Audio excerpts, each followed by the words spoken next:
2. Seeking information and introducing others. जानकारी हासिल करना और दूसरों का परिचय करवाना। हेलो फ्रेंड्स, मैं प्रोफेसर रिचर्ड फिर से हाजिर हूं इंग्लिश मैजिक का जादू लेकर।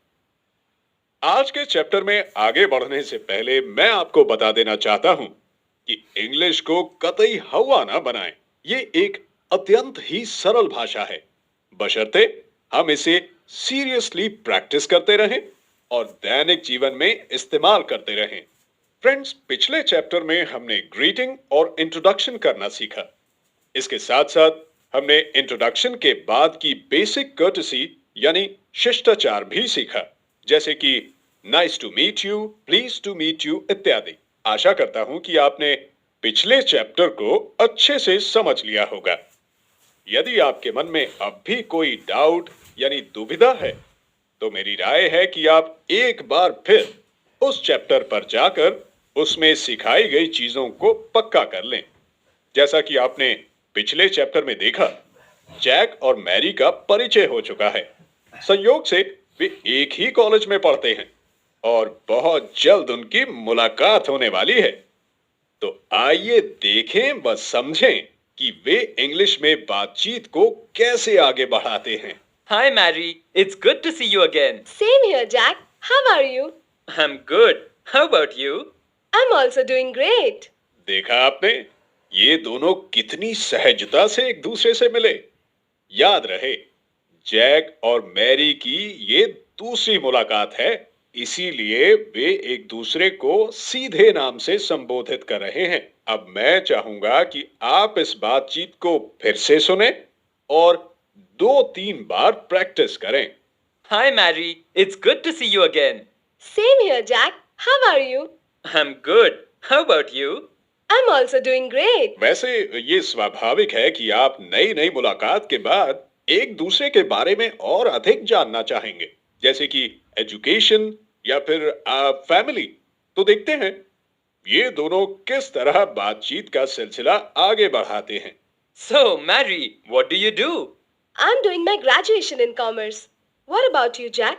Well, Mary, I'm doing graduation in computer science. तो दोस्तों, देखा आपने किस तरह जैक और मैरी ने एक दूसरे को और अच्छे से जाना। आइए हम भी इसकी थोड़ी सी प्रैक्टिस कर लेते हैं। मैं आपसे जैक की तरह इंग्लिश में पूछूंगा कि What do you do? और आप मुझे मैरी की तरह बीप के बाद इंग्लिश में जवाब देंगे। ये रहा आपका प्रश्न, What do you do? आशा करता हूं कि आपने इंग्लिश में सही जवाब दिया होगा। हर व्यक्ति ऐसे प्रश्न का जवाब हमेशा अलग-अलग देगा।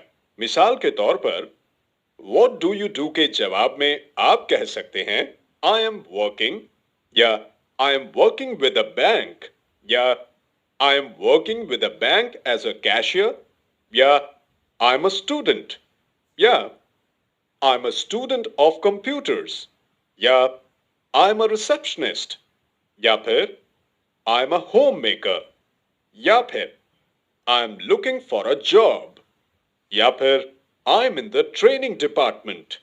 इसी तरह आप एक दूसरे की फैमिली के बारे में भी जानकारी ले सकते हैं, जैसे आने वाली बातचीत में जैक और मैरी ने पूछा। सुनिए। So, tell me about your family. Well, I have my father, my mother, and my younger sister. What about you, Jack? In my family, I have my father, my mother, and my elder brother.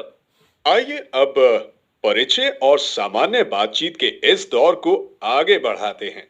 आपने अक्सर देखा होगा कि कई बार आप किसी मित्र या जानकार से बात कर रहे होते हैं, तभी कोई तीसरा व्यक्ति प्रवेश करता है। हमें उस तीसरे व्यक्ति का परिचय इंग्लिश में किस तरह करवाना चाहिए, आइए देखते हैं। मान लीजिए जैक और मैरी आपस में बात कर रहे हैं और एडम, जो कि मैरी का फ्रेंड है, अचानक आ जाता है। अब देखिए मैरी किस तरह से जैक का परिचय एडम से करवाती है। Jack, meet my batchmate Adam. Adam, he's Jack, my friend. Friends, तीसरे व्यक्ति का परिचय करवाने के और भी तरीके हैं, जैसे Jack, this is Adam. And Adam, this is Jack. Jack, here is my batchmate Adam. Adam, meet Jack, my friend. मेरा सुझाव है कि आप इसे एक बार और पढ़कर अच्छे से समझ लें तथा याद कर लें। ये आपको दैनिक जीवन में बहुत काम आएगा। चलिए, अब मैं आगे बढ़ता हूं और आपको बताता हूं कि तीसरा व्यक्ति यदि मेरे जैसा बुजुर्ग या सीनियर हो या फिर माहौल ऑफिशियल हो तो आप औपचारिक तरीके से कैसे परिचय करवाएंगे। मान लीजिए मैरी को एडम से मुझे इंट्रोड्यूस करवाना है, तो वो क्या कहेगी? आइए देखें। Adam, meet Dr. Richard Thompson, our respected English professor. Dr. Thompson, he's Adam Clark. He's a new student. और अगर कई लोगों के सामने इंट्रोड्यूस करवाना हो तो वो कहेगी, May I have the pleasure of introducing you to Dr. Richard Thompson, our respected English professor. आपने देखा कि दोनों परिचयों में सिर्फ थोड़ा सा फर्क है, किंतु ये बहुत मायने रखता है।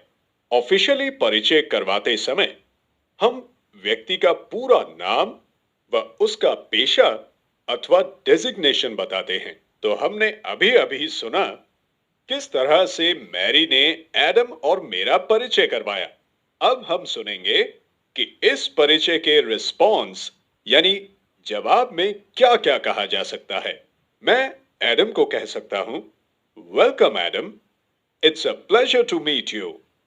अब आपसे रिक्वेस्ट है कि तीसरे व्यक्ति से परिचय की इन विधियों को आप हाथों हाथ प्रैक्टिस कर लें ताकि हम आगे बढ़ सकें। आइए अब देखते हैं किस तरह से आप अपने परिवार वालों का परिचय करवा सकते हैं। अभी अभी जैक मैरी के घर पहुंचा है। सुनिए किस तरह मैरी जैक का परिचय करवाती है। Meet my father, Dr. Peter Brown. He's a physician. Dad, he's Jack, my friend. Pleasure meeting you, sir. Glad to meet you, Jack. And she's my mother, Mrs. Lucy Brown. Mom, this is Jack. Pleased to meet you, ma'am. Same here, Jack. Have a seat. And Jack, meet my little sister Kate. Kate, this is Jack. Hi, Kate. Hello, Jack. अब मैं आपसे request करूंगा कि आप परिवार का परिचय करवाने के तरीकों को एक बार फिर से समझकर स्वयं प्रैक्टिस कर लें। यदि आप चाहें तो फ्रेंड्स या फैमिली के साथ बैठकर भी इस बातचीत की प्रैक्टिस कर सकते हैं। दोस्तों, आइए अब विदा लेने से पहले अलविदा या बाय कहने के विभिन्न तरीके सीख लें। जनरली किसी से मुलाकात के बाद विदा लेने से पहले एक भूमिका बांधी जाती है। अचानक या फिर एकाएक अलविदा कहना रूड या अभद्र माना जाता है। अब जैक और मैरी की बातचीत का उदाहरण लेकर हम सीखेंगे कि सलीके से अलविदा कैसे कहा जाता है। तो जरा ध्यान से सुनिएगा। Well, I should be going now. I have a lot to do. Jack Mary से कह रहा है कि अब उसे जाना चाहिए क्योंकि उसे बहुत काम है। इस बात को वो और भी कई तरीकों से कह सकता है जो मिस्टर टिप हमें मैजिक बॉक्स में बताएंगे। चलिए पहले देख लें कि इस पर मैरी का क्या जवाब होगा। Thanks for coming, Jack. इसके अलावा मैरी ये भी कह सकती है, Enjoyed having you over, Jack. Hope to see you soon, Jack. दोस्तों अब बेहतर होगा यदि आप इस बातचीत को तुरंत सुनकर याद कर लें ताकि हम फाइनली विदा लेने के तरीके सीख सकें। जब समय आता है गुड बाय या बाय कहने का तो हम उससे पहले या बाद में इन शब्दों का इस्तेमाल कर सकते हैं। See you then. Goodbye. I'll see you later. Goodbye. Take care of yourself. Bye bye. Okay, तो चलिए अब मैं आपसे लेता हूं विदा और आवाज लगाता हूं मिस्टर टिप को जो आकर अपने अनोखे अंदाज में आपसे रोचक बातें शेयर करेंगे।